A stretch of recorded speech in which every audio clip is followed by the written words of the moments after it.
from the Energy Boutique with your energy forecast for Monday, September 25th. So today we have the moon in Aquarius all day, which is super helpful for us to act as the observer, for us to emotionally detach from our situation, from our circumstance, and be able to see it without the emotional triggers actually pushing us to see what it is that we want to see versus what it is that we need to see. That Aquarian energy is helping to free us, liberate us from some of the negative thinking, some of the blockages, some of the obstacles that we should have realized over the last couple of days with the moon in Capricorn energy. Of course, the Aquarian energy is an air energy. We're currently in an air season, now in Libra season. So there's a lot of thought, there's a lot of observation, there's a lot of processing. And the moon in Aquarius definitely is giving us a bigger, brighter overview so that we can kind of see where there's room for improvement, where there's room for detachment, where there is room for a new vision, a new goal, a new dream to actually be sparked in our highest form of our intellect. So today there are 8 different aspects, 6 of them going to involve the moon. The moon in Aquarius is going to make a very positive interaction with Chiron, the wounded healer, who was retrograde in Aries energy. Now, Chiron has been helping us to kind of emerge as this brand new version of self, and in that kind of tackle the problem areas still within ourselves, whether that is a negative narrative, a negative perspective, negative, I'm going to say, attitude. This is showing us where it is that the problem areas are preventing us from actually bringing this new version of self, the wants, needs, and desires going along with that new version of self into fruition. Well, this is a beautiful aspect. And of course, the moon in Aquarius acting as the observer, we're not as, I'm going to say, connected to our issues as we were previously building up to this energy. We can actually see now where it is that we're creating the problem. We're creating the obstacles. We're creating the challenges, especially in our mental plane. So this is going to kind of help us out to give us a different perspective on what we keep kind of catching ourselves on, what we keep using as an excuse, as a justification on why we can't change, why we can't try something new, why there isn't room for improvement. And in turn, identifying where it is that we can break free of that, free ourselves, liberate ourselves to conjure up a new version that is a better fit to this new goal, this new dream, this new vibration, this new frequency. We have a beautiful interaction taking place between Mercury and Jupiter. So Mercury, of course, ruler of the mental plane, ruler of information, communication, how it is that we express ourselves in his place of power in Virgo energy, helping us to identify the problems so that we can come up with a solution. Really kind of fixated on the smaller details of our habits, of our inner dialogue, of how it is that we move throughout our day. And of course, we're always looking to fix, repair, heal certain situations that may come to light. Now, Jupiter, on the other hand, Jupiter is the planet of growth and expansion, beliefs, abundance, and blessings, who is retrograde in Taurus energy. Now, granted, Mercury still is trying to kind of get clear of his post-retrograde shadow period that technically speaking, we're going to still be in this confusion type of area until October 1st. Jupiter, of course, retrograde in the Taurus energy, giving us a little bit of a time out to step back, to kind of reevaluate our physical realm, our routines, our money matters, our relationship, our goals. Now, what we love about this is, first of all, a trine is suggestive that there is a major change, a major harmonization of energies gently nudging us in the right direction. Even more than that, Jupiter is very optimistic. He is very confident, and kind of applying this, I'm going to say, positive pressure to the mental plane. This is going to improve our outlook, improve our narrative, improve our perspective, help us build a dream, a vision, a goal. Now, this is actually the third time that this particular aspect has taken place. I'm going to take you back to August 9th. That first time, Mercury was retrograde, and we had it happen again on September 4th. And now we are here towards the end of September. This is helping us break up the confusion in order for us to kind of see the clarity. This is helping us come to some sort of conclusion or decision, if you will. Again, may I remind you, we're in Libra season, we're indecisiveness, reign supreme. So we are slowly but surely putting the pieces together to try and reach that decision-making point. Not going to happen anytime soon, but we're definitely in a state of feeling a little bit more positive about the bigger picture, the bigger vision, the bigger path direction that we're trying to work our way towards. We're feeling a lot better about it. So this also, like I said, boosts our optimism, our confidence. This is going to help kind of restore our faith, if you will. This is really putting us in a good situation, especially if we are going to be having conversations with other people where something can be triggered in a good way, meaning that we're having an aha moment. Maybe we're bouncing ideas off of other people. Maybe we're just picking up on other people's conversation where suddenly a light bulb goes off and we see how that we can apply that to our own experiences. Now, granted, with Jupiter involved, everything is kind of blown up, a little bit exaggerated. Everything is a little bit bigger than it actually needs to be.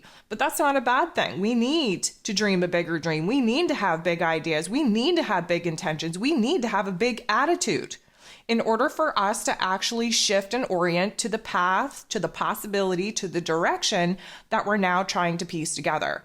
So this is definitely going to be a good vibe for all of us. It's going to be super helpful. And then it's followed by the moon making a positive interaction with Mercury shortly thereafter. So this is really putting us in a good situation, a good scenario where we have the great big energy, the great big vision coming from the moon being in Aquarius energy, again, emotionally detached in order for us to see the alternatives of the greater, grander picture that we're trying to work towards. And then Mercury, of course, in this Virgo energy helps us to focus on the smaller details that are needed and required in order for us to actually build the bridge to get us away from where it is that we're at and get us closer to where it is that we desire to be. The moon is then going to kind of test us just a tad with a semi-square, creating a little bit of a tension, a little bit of a conflict with Neptune. Neptune is retrograde in its place of power in Pisces. And again, may I remind you that this is a time where our intuition isn't as strong as we would like. The vision that we kind of gained from the higher realms of intelligence isn't as strong as we would like, isn't as easy accessible as we would like. And instead of running and hiding from our problems and avoiding confrontation and avoiding the tougher parts of life, which we typically do when Neptune is direct, because we live in an imaginary world, which is everything is peachy keen. With Neptune retrograde, we're more apt to kind of tackle the problem areas, even though they're still uncomfortable and we would rather not deal with it. We know that we have to deal with it, and we know we have to resolve it and fix it and repair it and heal it in order for us to actually move on, to actually follow our dreams, our goals, our visions. Equally, Neptune shows us what it is that we want to work towards as far as our dreams, our visions, our goals go, but equally show us where the fears, the doubts, the insecurities are kind of blocking us from taking that path and actually moving forward.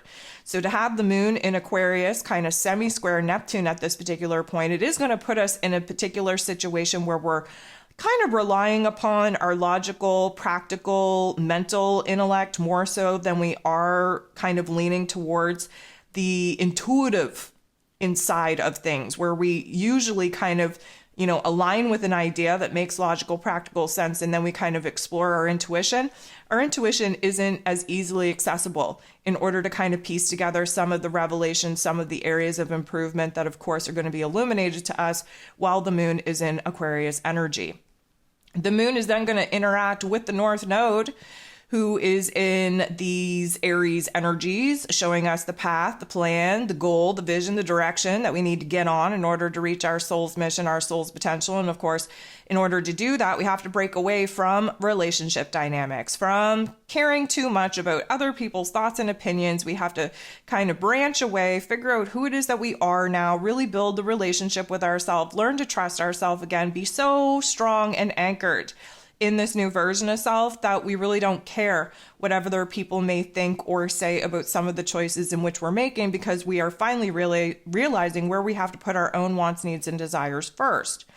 The moon interacting with the North Node in this way is going to come up with some solutions. We are kind of receiving a couple more puzzle pieces from the cosmos that we can snap together and start kind of fixing in our heads what that particular path, plan, and vision may actually mean for us. And of course, with the greater, grander perspective that we get kind of dealt with the moon in Aquarius energy, gives us a better vision, if you will, on some of the baby steps in which we've been currently considering and what that would actually lead to should we actually take them. We have Venus, the goddess of love, beauty, worth, pleasure, and money, who is currently trying to clear her post-retrograde shadow period in the heart and soul of the zodiac in this Leo energy, making a positive interaction with Neptune, who of course is retrograde in Pisces energy. Neptune is the higher octave of Venus. Neptune kind of connects us to the higher realms of intelligence, to the spiritual realm, to our soul contracts, to karma, and whatever it is that we can kind of conjure up in our imaginary land, in a vision, in a dream, in a goal, we're actually able to bring it down into the lower level intellect and then drop it into the heart space where Venus rules. Venus connects us to the physical body, and we're able to kind of bring in this creative energy, this imaginary vision, if you will, into the physical form, kind of sit in the heart space about it. And because this interaction is a positive one, we are gaining a lot of information about what feels good to us, especially in contemplating some of the choices, the decisions that we have to consider, especially where alternatives are concerned, on what it is that we would prefer to be experiencing versus what it is that we're currently sitting in. The moon is going to jump into the boxing ring, kind of fight it out. This is going to illuminate a lot of tension, a lot of conflict with Jupiter, who is retrograde in Taurus energy. This puts us in a situation where we realize, and let me just kind of say this, Jupiter naturally wants us to grow. He wants us to expand. He wants us to push ourselves outside of our comfort zone, outside of the boundaries in which we've created, in order to see what is possible for us when we kind of give ourselves permission to not settle, to not stay in this current circumstance. Of course, he is retrograde, so there's a lot more inner growth going on than there is external growth. And of course, being in a fixed earth sign such as Taurus energy makes it damn near impossible to make any kind of big change very fast. We're going very low, very slow here. It is very, I'm going to say, a test of our patience in a lot of ways. The moon in Aquarius, though, gives us that great big vision. Now, again, reminder, we're not really in a state of action right now. We're in a state of thinking about the actions that we could possibly take. And so this conflict, this tension point, jumping into this square with each other, it's showing us where it is that we haven't quite thought out the proper plan, the proper path, the proper strategy, if you will, to go about implementing some of the changes that we've been currently contemplating. So this is like where it is that we want to grow. We want to put our foot on the gas, but yet we still have our foot very much on the brake at the same time. So there is this push and pull, and what we get if we have a foot on the brake and a foot on the gas is we're just staying in the same spot, spinning tires, creating more fog, more smoke, if you will, that prevents us from seeing very clearly what it is that we have to do to actually move forward. We're going to end the day off with the moon and Mercury interacting in such a way that probably won't feel great, but is going to illuminate for us some choices, and especially feeding off of this square with Jupiter. The moon in Aquarius, Mercury, of course. The moon is our heart space. Mercury is our head space. The moon is Aquarius energy, very visionary, very futuristically projected, while Mercury, being in Virgo energy, wants to talk about the present moment, wants to consider the fact that we have to clean up the here and now before we can get started in building towards the future. So our heart and our head not on the same page, our heart very much in the future, our head very much in the here and now. And what we're being illuminated to in this particular energy dynamic is choices. What are our choices? What kind of choices do we need to create for ourselves if we are not happy with the choices that we currently have?